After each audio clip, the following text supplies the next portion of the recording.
How to register Bank of America account from home. The very first thing you want to do is to head over to any of the web browser, or you can move into Safari if you are on your iOS device.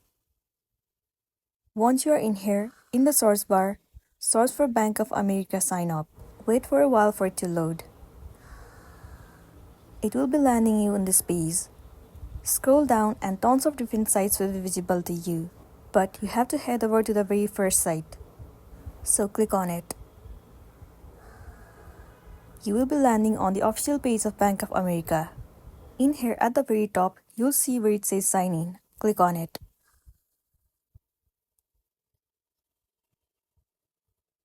It will lead you to this page. As we're looking on creating a new account, tap on Enroll. You will be landing on this page where you will get to create a new account. So first of all, what you want to do is enter the last 6 digits of your card or account number, and then enter your social security number or the tax ID number. If you don't have your social security number or tax ID number, then click on this I don't have an SSN or TIN.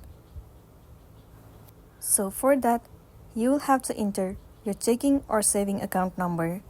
Once you have entered, you also have to enter your ATM or debit card PIN number. Once you have entered, tap on continue. Once you click on continue, follow the on-screen process, and then your account will be created successfully, and then you'll be good to go. So that's all for today, and this is simply how you can register Bank of America account from home. Make sure to smash the like button and consider subscribing if you found this video helpful. We'll see you in the next one.